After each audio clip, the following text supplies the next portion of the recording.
नमस्कार बच्चों, एकेसी संस्कृत में आपका स्वागत है। आज संस्कृत व्याकरण के अंतर्गत संधि प्रकरणम यानी संधि पढ़ेंगे। सबसे पहले संधि का अर्थ समझ लेते हैं। संधि का अर्थ होता है मेल। संधि माने मेल होता है। इसकी परिभाषा द्वयोः वर्णयोः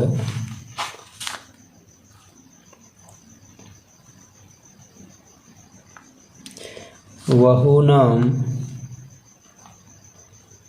वर्णानां वा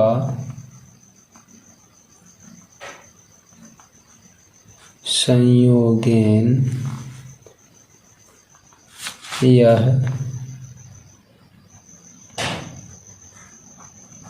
रूपांतरः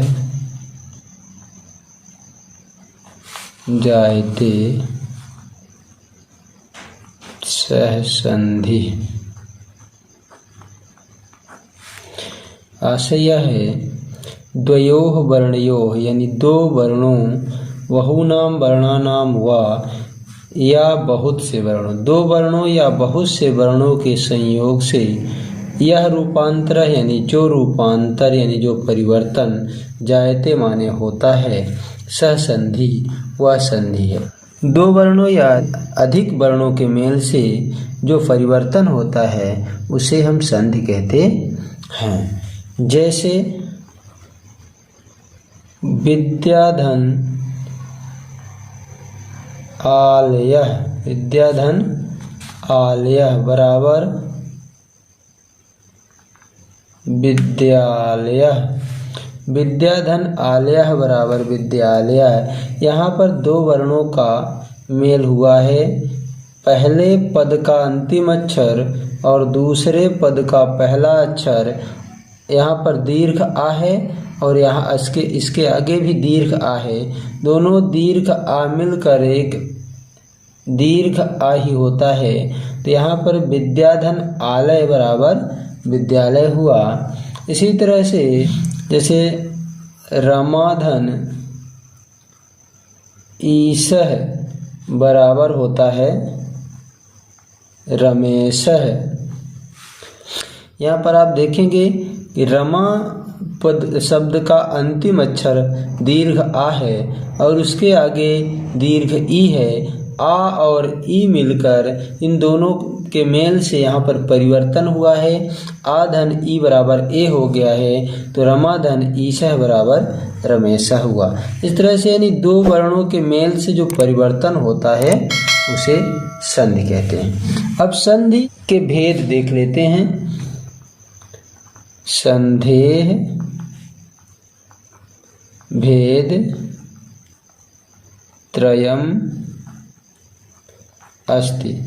आशय है संधि के तीन भेद होते हैं। संधि के तीन भेद होते हैं। पहला है स्वर संधि। स्वर संधि इसे अच संधि भी कहते हैं। इसे अच संधि। दूसरी संधि है व्यंजन संधि। इसको हल संधि के नाम से भी जाना जाता है। तीसरी संधि है विसर्ग संधि। इस तरह से संधि के तीन भेद होते हैं, स्वर संधि, व्यंजन संधि और विसर्ग संधि। स्वर संधि को अच संधि कहते हैं। अच का आशय इसके पहले यदि आप लोग माहेश्वर सूत्र पढ़े होंगे तो उसे समझ में आ जाएगा। अच का मतलब स्वर होता है आ से लेकर च तक के अंदर जितने भी वर्ण हैं सभी स्वर हैं, इसीलिए स्वर को अच कहा जाता है। और ह से लेकर ल तक जितने भी वर्ण हैं सब व्यंजन हैं, इसीलिए व्यंजन को हल कहा जाता है। तो संधि के 3 भेद हुए, स्वर संधि, व्यंजन संधि और विसर्ग संधि। चलिए इन संधियों के बारे में थोड़ा सा इनका परिचय या इनकी परिभाषा कहें जान लेते हैं। स्वर संधि,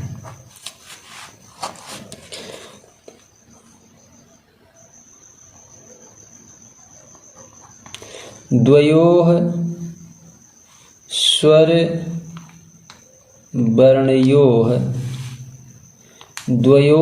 वर्णयोः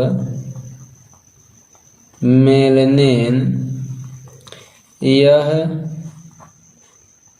परिवर्तनम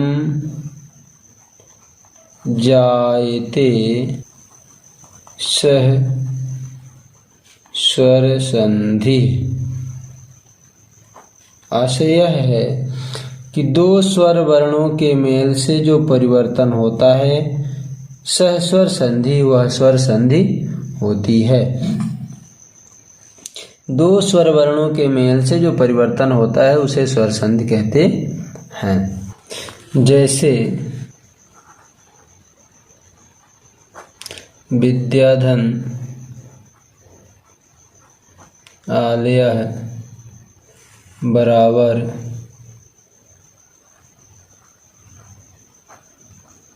विद्यालयः,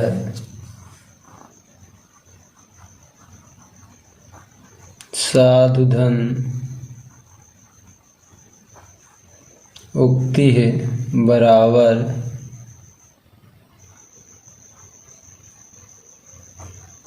साधुक्तिः।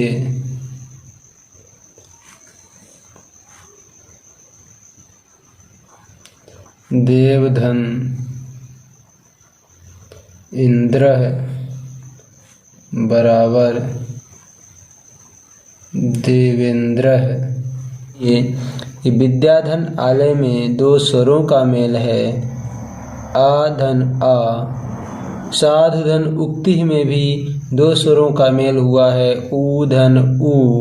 और देवधन इंद्र में भी स्वरों का ही मेल हुआ है, देव के अंत में आ है और इंद्र का पहला अक्षर ई है, तो आ धन ई यानी 2 स्वरों का मेल हुआ है तथा इनमें स्वर संधि है। चलिए व्यंजन संधि की परिभाषा देखते हैं। व्यंजन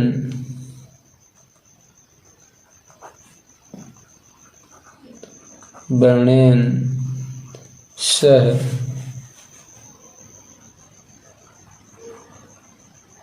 स्वरस्य व्यंजनस्य वा मेलनेन यह परिवर्तनम जायते सह व्यंजन संधि। आशय यह है कि व्यंजन वर्ण के साथ स्वर अथवा व्यंजन का मेल से जो परिवर्तन होता है वह व्यंजन संधि होती है। यानी कि व्यंजन वर्ण के साथ स्वर अथवा व्यंजन का मेल हो और उसमें कोई भी परिवर्तन हो तब वहाँ पर व्यंजन संधि होती है। जैसे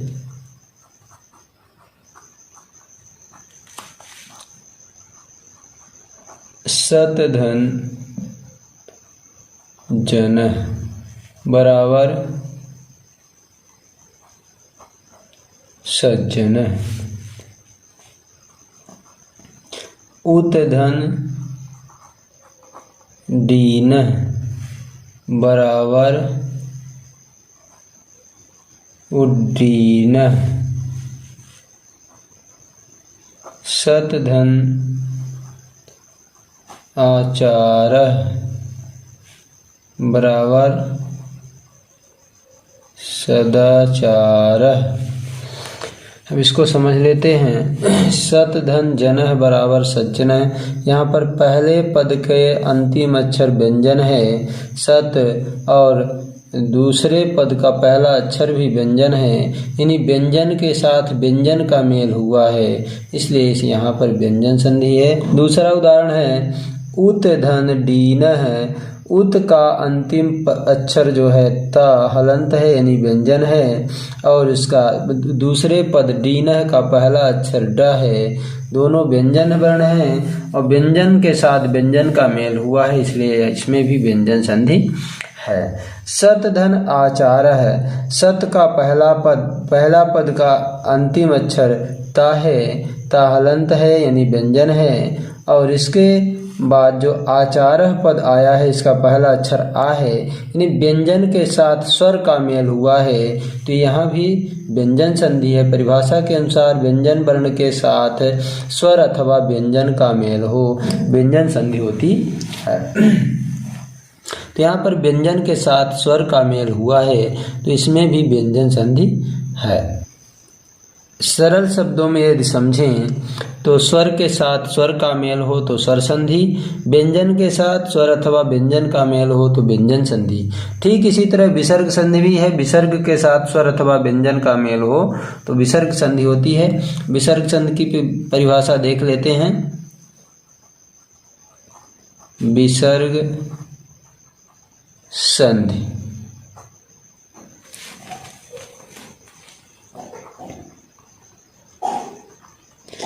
विसर्गेण सह स्वरस्य अथवा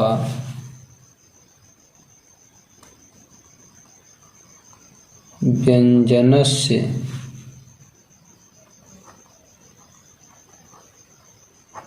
मेलनेन यह विकारः भवति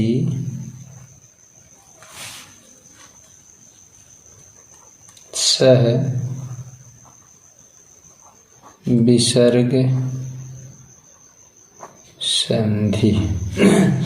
इसका आशय ये है कि विसर्ग के साथ स्वर अथवा व्यंजन के मेल से यह विकारः भवति, जो विकार उत्पन्न होता है यानी जो परिवर्तन होता है, सह विसर्ग संधि, वह विसर्ग संधि है।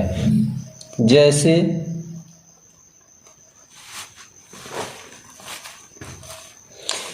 मनः धन रथः। मनः धन रथः बराबर होता है मनोरथः। मनोरथः। अगला उदाहरण है मनः धन हरः बराबर मनोहरः। परिभाषा के अनुसार विसर्ग के साथ स्वर अथवा व्यंजन का मेल हो तो विसर्ग संधि होती है। तो यहाँ पर आप देखेंगे मनः है, पहले पद के अंत में विसर्ग है और उसके बाद दूसरे पद का पहला अक्षर व्यंजन है, इसलिए यहाँ पर विसर्ग के साथ व्यंजन का मेल हुआ है, इसलिए विसर्ग संधि है। और दूसरे उदाहरण में देखेंगे मनः धन हरः, तो यहाँ भी विसर्ग के साथ व्यंजन का मेल हुआ है, तो यहाँ भी विसर्ग संधि है। इसको अच्छे से ध्यान से पढ़ें और समझें। अगले वीडियो में हम आप लोगों को स्वर संधि के भेद के बारे में बताएंगे। तब तक के लिए नमस्कार। यदि वीडियो अच्छा लगे तो लाइक करें, शेयर करें और चैनल को सब्सक्राइब करें। धन्यवाद।